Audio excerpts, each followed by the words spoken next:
Malaikat maut yang keluar dari tanah. Apa secara tiba-tiba. Nah, ini kita perlu waspada dan bagaimana kita belajar untuk memagari, membentengi ya. Nah, selain dengan doa-doa, itu ada hal yang harus kita lakukan, harus kita tahu melalui firman Tuhan ya. Nah, ini kita baca di Amsal 14. Amsal 14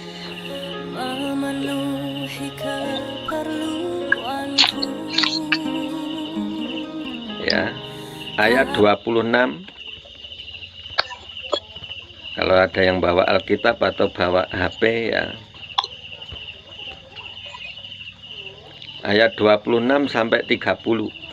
Jadi supaya kita belajar ada perlindungan yang besar selain dengan doa. Nah, ini ada hal-hal yang harus ada pada kita ya. Oke, sudah ketemu? Amsal 14 ayat 26 sampai 30 ya. Begini firman Tuhan. Oke, dalam takut akan Tuhan ada ketentraman yang besar, bahkan ada perlindungan bagi anak-anaknya.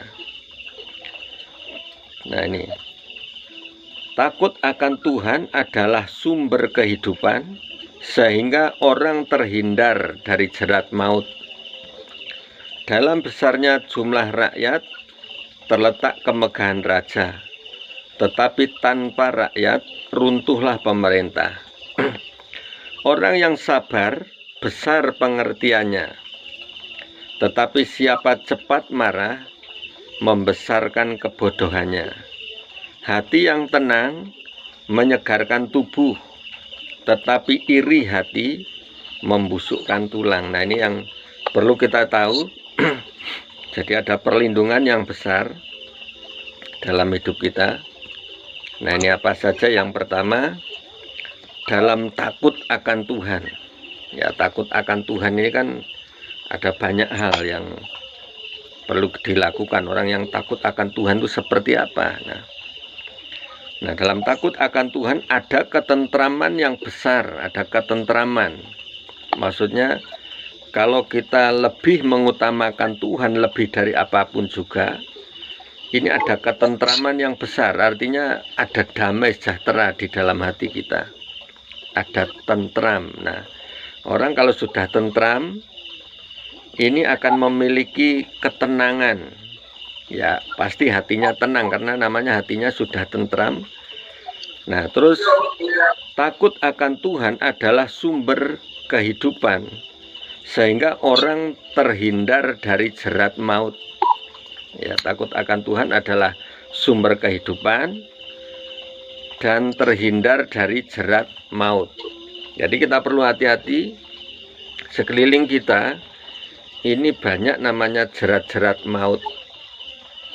Nah, cuma orang yang takut akan Tuhan yang dihindarkan dari jerat maut ini, dari jebakan maut.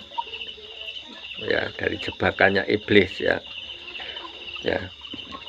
Karena banyak hal yang bisa menjerat kita, membuat kita rasanya nggak berdaya. Nah, terus loncat ya, ayat 29. Orang yang sabar besar pengertiannya. Ya, harus sabar karena dengan kesabaran ini dikatakan besar pengertiannya.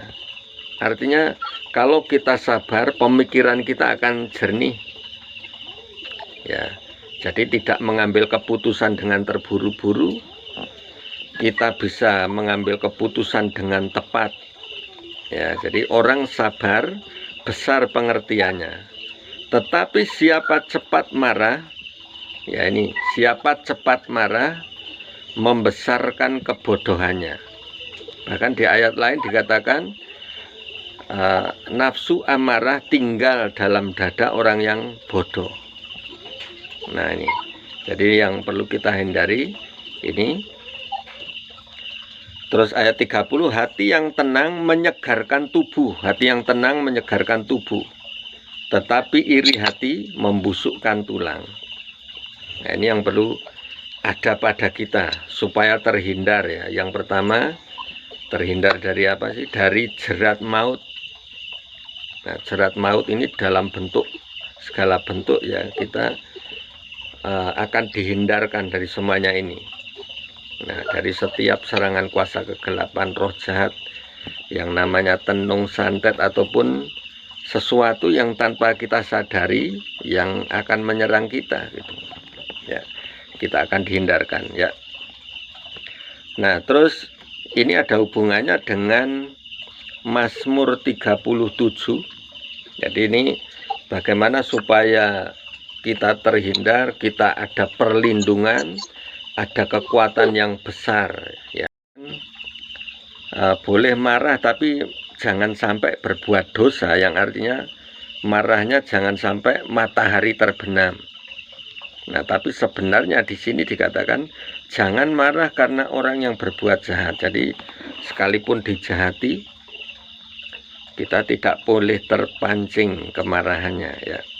Terus jangan iri hati kepada orang yang berbuat curang, sebab mereka segera lisut seperti rumput dan layu seperti tumbuh-tumbuhan hijau.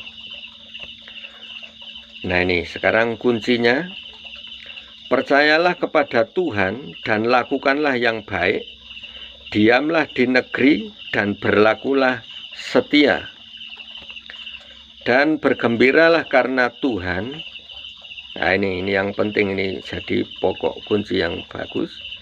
Dan bergembiralah karena Tuhan, maka Ia akan memberikan kepadamu apa yang diinginkan hatimu. Nah, ini jadi dengan bergembira, tapi bergembira karena Tuhan. Bergembiralah karena Tuhan, maka Ia akan memberikan kepadamu apa yang diinginkan hatimu. Jadi Tuhan akan memberikan apa yang diinginkan hatimu.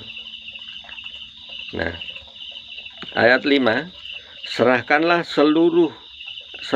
hidupmu kepada Tuhan. Nah, jadi serahkan hidupmu kepada Tuhan dan percayalah kepadanya, dan Ia akan bertindak. Nah, ini jadi yang perlu kita lakukan. Ini hal-hal yang perlu kita lakukan, yaitu serahkanlah hidupmu kepada Tuhan dan percayalah kepadanya, dan Ia akan bertindak. Ini jadi belajar untuk percaya. Percaya artinya mempercayakan seluruh hidup kita, menyerahkan sepenuhnya di hadapan Tuhan. Nah, maka Tuhan akan bertindak ya, mempercayakan diri kita sepenuhnya. Ayat 6, Ia akan memunculkan kebenaranmu seperti terang dan hakmu seperti siang. Ya. Ia akan memunculkan kebenaranmu seperti terang dan hakmu seperti siang. Karena Tuhan itu pembela kita. Tuhan yang akan memunculkan kebenaran seperti terang. Jadi walaupun kita benar disalah-salahkan, kita kadang-kadang tidak perlu membela diri, ya, nggak perlu ilmu bela diri kita ini. Tetapi kita serahkan seluruhnya kepada Tuhan, maka ya ini tadi, Ia akan bertindak, terus Ia akan memunculkan kebenaranmu seperti terang dan hakmu seperti siang. Ayat 7, berdiam dirilah di hadapan Tuhan dan nantikanlah Dia. Berdiam dirilah di hadapan Tuhan dan nantikanlah Dia. Berdiam diri artinya kita menantikan. Ya, kalau kita berdoa ini kan kita yang mendahului, kita yang minta, kita yang ngomong ya. Tetapi di sini berdiam diri di hadapannya itu menantikan Dia, nunggu Dia berbicara, nunggu Dia bertindak. Berdiam dirilah di hadapan Tuhan dan nantikanlah Dia, jangan marah. Nah, ini sekali lagi ada kata jangan marah, karena orang yang berhasil dalam hidupnya, karena orang yang melakukan tipu daya. Nah, jadi jangan marah karena orang yang berhasil dalam hidupnya. Ya, kita nggak boleh iri cemburu ya. Nah, terus berhentilah marah dan tinggalkanlah panas hati itu. Jangan marah, itu hanya membawa kepada kejahatan. Jadi ini sebenarnya kunci-kunci, kata-kata kunci dari Tuhan. Apa yang harus kita ikuti? Jadi selain berdoa, selain lakukan sesuatu, nah ini kita perlu ikuti firman ini, yaitu kita harus memiliki kesabaran, ketenangan, damai sejahtera. Terus tadi dikatakan bagaimana caranya, yaitu dalam takut akan Tuhan. Yang pertama ada ketentraman. Ada ketentraman ya. Terus ini juga sama, berhentilah marah. Ini kan harus bersabar. Orang yang sabar itu besar pengertiannya. Ya, orang yang sabar besar pengertiannya. Nah, itu ya. Jadi ini ada hubungannya dengan yang di Amsal tadi. Di Amsal. Nah, ini lebih lagi bagaimana kita harus berbuat sesuatu.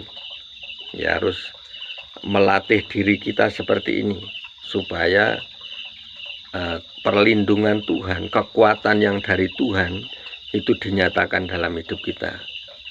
Oke, saya kira untuk bacaannya ini aja.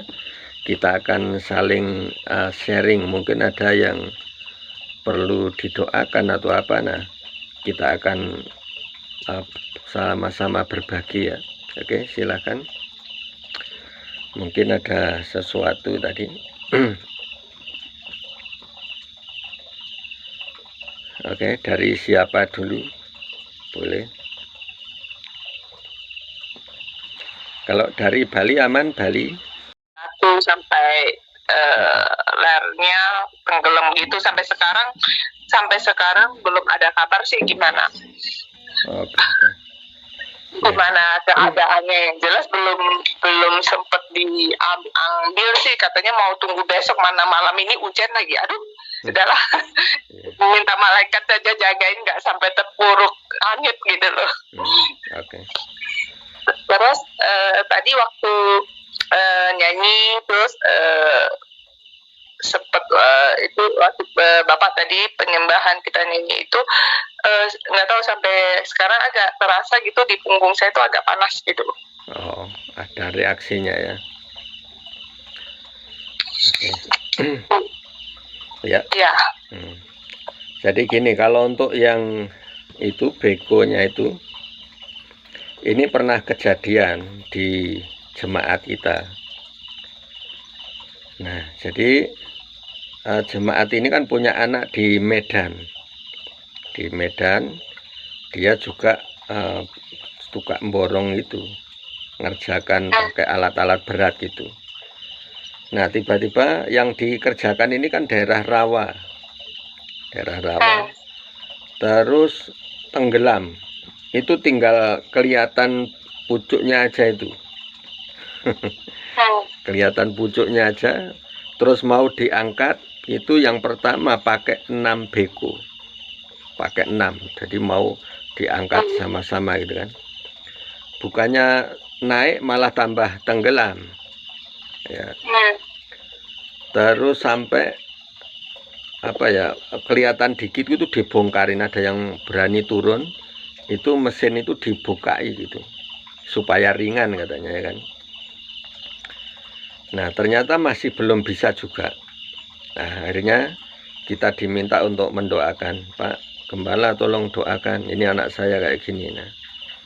Nah, ketika kami berdoa, Tuhan nyatakan itu di rawa itu ada banyak penghuninya gitu, seperti kerajaan siluman. Nah, terus ketika kita berdoa, Tuhan juga perlihatkan jadi seperti lumpur yang menghisap gitu. Nah, sebenarnya kalau di dalam roh itu terlihatnya pusaran sebuah pusaran seperti portal masuk alam roh gitu kan. Nah, kesedot itu masuk itu. Nah, terus akhirnya kita doa, kita selesaikan, kita ikat semua kuasa-kuasa kegelapan di situ. Ada silumannya yang jelas, itu siluman ular. Nah, terus setelah beres, besoknya diambil, itu cukup dengan 2 beko. Padahal ini kan bener-bener tenggelam ini. Tenggelam. Nah, kemarin diambil dengan 6 beko, enggak bisa. Tetapi setelah doa, cuma dengan 2 beko terangkat dengan selamat. Nah itu. Jadi pertolongan Tuhan bukan cuma sekedar yang kena santet, kena apa gitu ya. Tapi di dalam pekerjaan pun bisa terjadi hal-hal yang dahsyat seperti ini. Itu. Iya. Jadi baca doa, soalnya alat itu belum terangkat. Sebenarnya dari tadi siang, saya pikir penyewanya sudah melakukan tindakan apa. Ternyata sampai tempat kerja di mana itu bisa terjadi. Nah, dan bentuk serangannya macam-macam ya kan. Kalau ini tadi yang Cisanti ini sampai alat beratnya hampir tenggelam itu. Nah, terus kalau saya sendiri ini tadi sore-sore tadi rasa ada sesuatu, cuma belum tahu juga apa maksudnya gitu. Tapi saya bikin perjamuan kudus, terus setelah saya doa, minum, mulai lega, itu ada kelegaan. Nah, jadi kita percaya dengan kuasa Tuhan yang terjadi, nah kita sanggup menghadapi semuanya.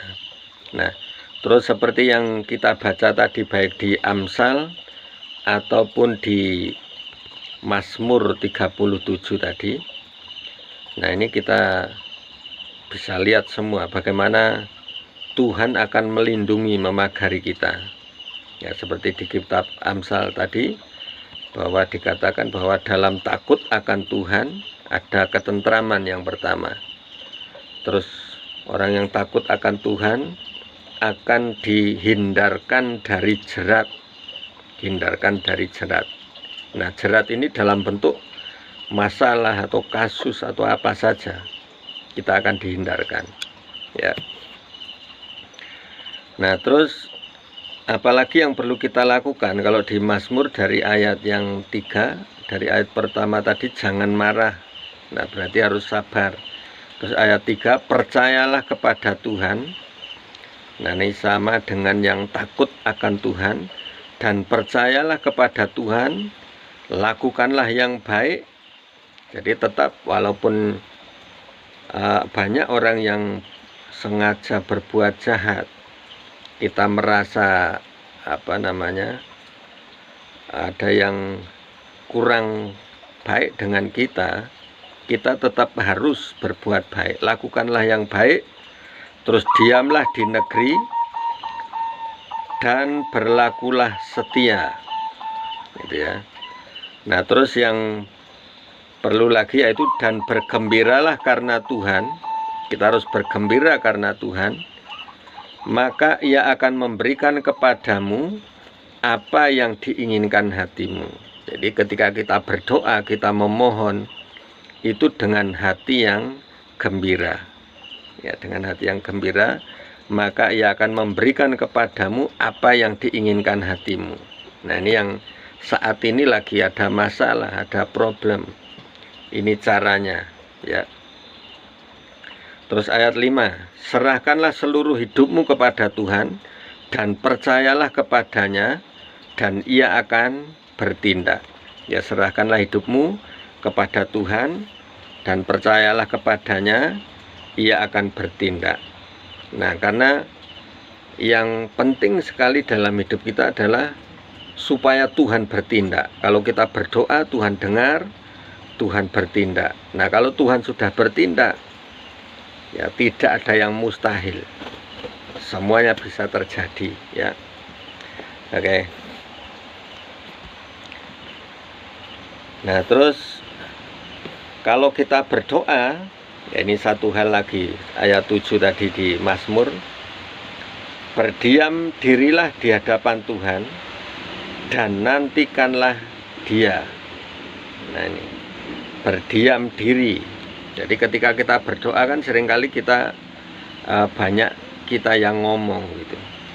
Tetapi setelah kita ngomong, Tuhan mau bicara, kadang-kadang kita nggak memberi kesempatan, cuma ngomong, Tuhan saya butuh ini, butuh ini, butuh ini, terus kita amin, selesai. Artinya sepertinya nggak memberi kesempatan Tuhan berbicara. Tapi kita belajar berdiam diri, artinya hening sebentar, menunggu Tuhan, menantikan Tuhan. Ya, dalam penyembahan bisa, ya kan. Nah ini ya, jadi kita akan sama-sama belajar ini, terus kita praktekkan apapun masalah kita saat ini, biar Tuhan tolong, Tuhan bertindak.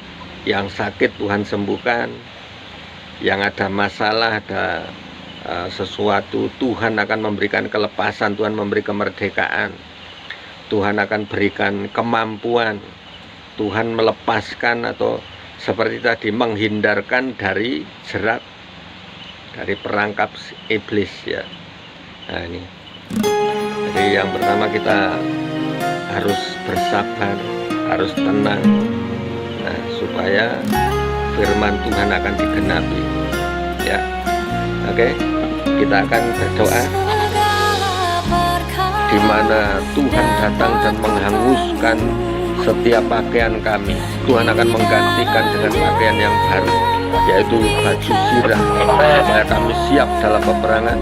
Tuhan memberikan perlengkapan berseluruh selengkap senjata Allah, yaitu pedang roh, perisai, ketopong keselamatan, dan juga tabung-tabung panah yang ada pada kami. Kami siap Tuhan di dalam nama Yesus. Dan anak-anakmu, baik yang ada di Bali, yang ada di Hongkong, yang ada di Palembang, Surabaya, Ponorogo, Tuhan lawat di dalam nama Yesus. Perlengkapi mereka. Lebih lagi Tuhan lindungi dan pagari benteng di dalam nama Yesus. Dan kiranya berkat Tuhan turun atas kami semua, turun atas bangsa kami di dalam nama Yesus Kristus. Terima kasih Tuhan. Ini kami serahkan dalam nama Yesus. Haleluya. Amin. Amin. Tuhan berkati.